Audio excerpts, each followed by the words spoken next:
Extra marital affair, आजकल ये जो वर्ड है ना, बिल्कुल अंदर अंदर तक जाता जा रहा है हमारी सोसाइटी में।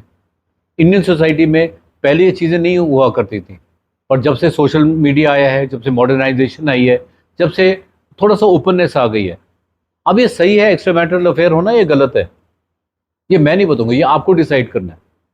होना चाहिए नहीं होना चाहिए ये आपको डिसाइड करना है। बट ये सोचना चाहिए कि एक्स्ट्रा मैरिटल अफेयर का मतलब है कि आपने पहले एक अपने पार्टनर के साथ कमिटमेंट कर दी है, commitment of a life long association. आपने अपना कमिट किया है कि मैं आपका हस्बैंड हूँ, आप मेरी वाइफ हैं, या मैं आपकी वाइफ हूँ, आप मेरे हस्बैंड हैं, एक ही बात है। पर आपने एक सिचुएशन को, एक रिलेशनशिप को एक नाम दिया है, और ये बहुत पायस नाम है। मैरिज जो होता है एक बहुत सीक्रेट होता है। ऐसे नहीं कर सकते आप कि आपने शादी करी और शादी के 1 साल के बाद आप किसी और के साथ अफेयर कर रहे हैं, हस्बैंड किसी और के साथ अफेयर कर रहा है, वाइफ किसी और के साथ अफेयर कर रही है। ये क्यों होता है हमारी सोसाइटी में? हम इसको जस्टिफाई कर लेते हैं, हम इसको ठीक ठहराते हैं। मेरे हस्बैंड अब्यूसिव हैं, वो गालियां देते हैं, इसलिए मेरे पास कोई बात नहीं है करने के लिए, इसलिए मैं किसी और से बात करती हूँ। मेरी वाइफ मेरे को प्यार नहीं करती है, उसका अपने किटी पार्टी में लगी रहती है, अपने मोबाइल पे लगी रहती है, वो मुझसे प्यार नहीं करती है। छोटी छोटी बातों में हम एक्स्ट्रा मैरिटल अफेयर करने लग जाते हैं। फिर ये छोटी छोटी बातें फिर वो बड़ी बड़ी बातें हो जाती हैं।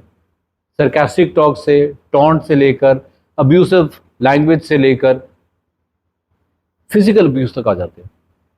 That is very very sad. और 1 मिनट लगता नहीं हम कट ऑफ करने के लिए। आपने मुझे ये बोल दिया, मेरे को तो नहीं शादी करनी। एक ने बोल दिया जी आप ना घूंघट निकालना पड़ेगा आपको मेरे घर में। उन्होंने कहा मैं तो रहती नहीं आपके साथ। अरे आप उनको समझाए तो सही। देर इज ऑलवेज अ वे। जब यूनिवर्स कोई भी प्रॉब्लम देता है ना हमारे को, तो उसके अंदर हमारे को सोल्यूशन भी देता है। तो उस सोल्यूशन का तो ढूंढे तो सही। इतनी जल्दी कट ऑफ करने का क्या मकसद है? या तो फिर आप एसोसिएशन में क्यों आ रहे हैं, शादी में क्यों कर रहे हैं आप? आजकल वो बात नहीं है, पुरानी वाली बात नहीं है कि आज पेरेंटल प्रेशर है, मम्मी डैडी ने हाँ कर दी, बच्चों ने देखा नहीं, किसी लड़की ने किसी लड़के से शादी कर ली। आजकल मेरे ख्याल से तो वो ज़्यादा प्रेवलेंट नहीं है। वो कई जगह पे हो सकता है अभी भी हो, कई सोसाइटीज़ में, कई हमारे रिलीजन में, कई जगह होता भी है। But morals things have become very modern now. जब आप किसी लड़के से लड़की से बात करते हैं तो पहले अपने लिस्ट डाउन करें कि ये चीज़ें मेरे को एक्सेप्टेबल नहीं है, क्या आप इसमें एडजस्ट कर पाएंगे? दूसरे से पूछा आप कर पाएंगे? अगर नहीं कर पाएंगे तो पहले से ही why don't we given each other an option before marriage, before coming into this beautiful sacred contract. इसका रिस्पेक्ट करें, इसको मजाक मत बना के रखें। एक क्या कितने लाखों केसेस आप कोर्ट में चले जाएं तो पड़े हुए हैं, और किस बात पे? छोटी छोटी बातों पर। Extra marital affair being one of the things. होना क्या चाहिए? होना क्या चाहिए? आप बैठ के बात क्यों नहीं करें? There has to be one kind of an association with each other. कोई परफेक्ट नहीं, हम ये भूल जाते हैं। आपने किसी भगवान के साथ नहीं शादी करी है, आपने इंसान से शादी करी है। अगर आपके अंदर कमियां हैं, आपके पार्टनर के अंदर कमियां हैं, तो आपके अंदर भी कमियां हैं, दोनों के अंदर कमियां हैं। उस कमियों को एंजॉय करो ना। कहना ईजी है मुझे पता है, करना मुश्किल है मुझे पता है, बट ये भी बात समझनी ज़रूरी है, सिर्फ आप अकेले नहीं होते मैरिज में। 2 परिवार जुड़े हुए हैं। लड़की के माँ बाप हैं, लड़की के भाई बहन हैं, लड़के के माँ बाप भाई बहन हैं। आजकल सब बराबर है। लड़की अगर अपना घर छोड़ के आदमी के घर पे आ रही है, तो आदमी भी अपना घर छोड़ के उस लड़की के साथ अपना टाइम, पैसा, एनर्जी लगाता है, दोनों लगाते हैं। कोई कम ज़्यादा नहीं है, इट इज़ वन।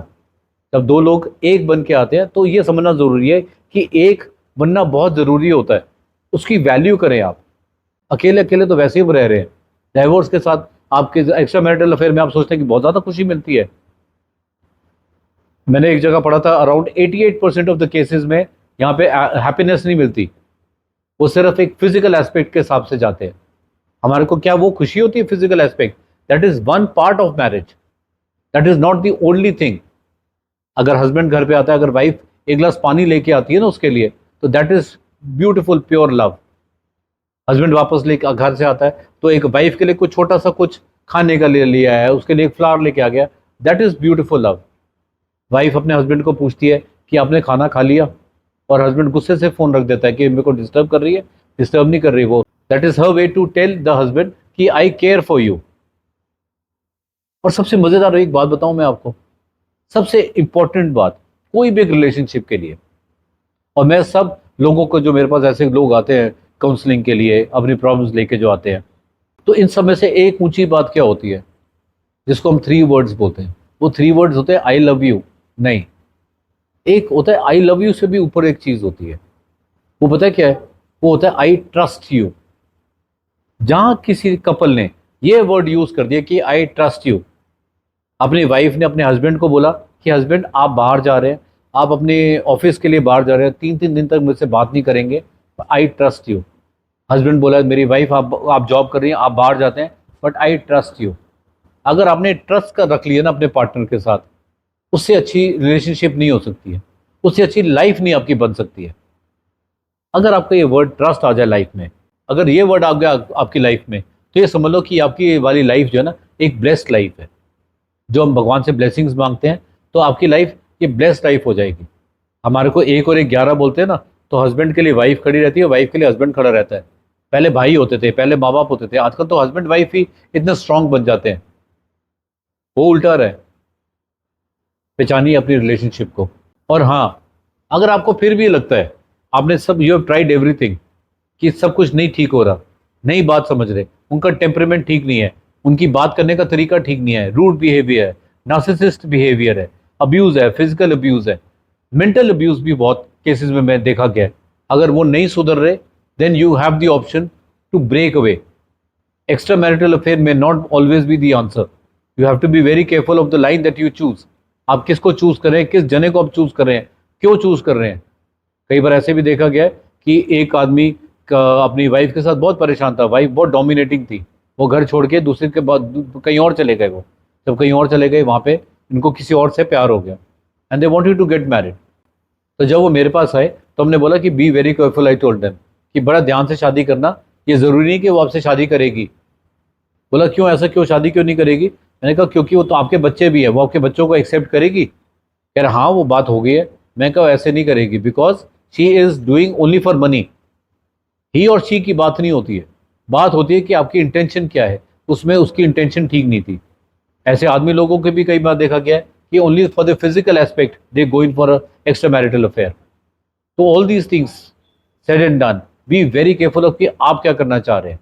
अगर आपको लगता है कि आपका मैरिज नहीं चलने वाली, आपका पार्टनर ठीक नहीं है, you have the right to break away, but do it in a very amicable way. Respect, respect the man, respect the woman. Don't agree, मत करो बात, पर रिस्पेक्ट तो रखो।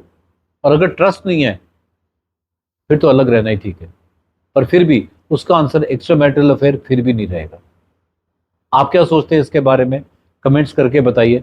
कोई और आपका कोई क्वेश्चन है रिगार्डिंग एक्स्ट्रा मैरिटल अफेयर? आप मुझसे एग्री करते हैं, and you have the right to disagree with me also. अगर आप मुझसे डिसएग्री करते हैं, तो भी आप इसमें कमेंट्स में बताइए, we can discuss it even further. और मेरे से 1-to-1 सेशन लेने के लिए, हमारे से कंसल्टेशन लेने के लिए, आप डीएम कर सकते हैं हमारे को। नीचे दिए गए स्क्रीन पे नंबर आ रहा है आपके, इस नंबर पे आप कॉल कर सकते हैं, अपॉइंटमेंट बुक कर सकते हैं, and we can take this talk further ahead. पर ध्यान रखें, लाइफ एक मिली है, अच्छे से गुजारनी जरूरी है। सुखधाम।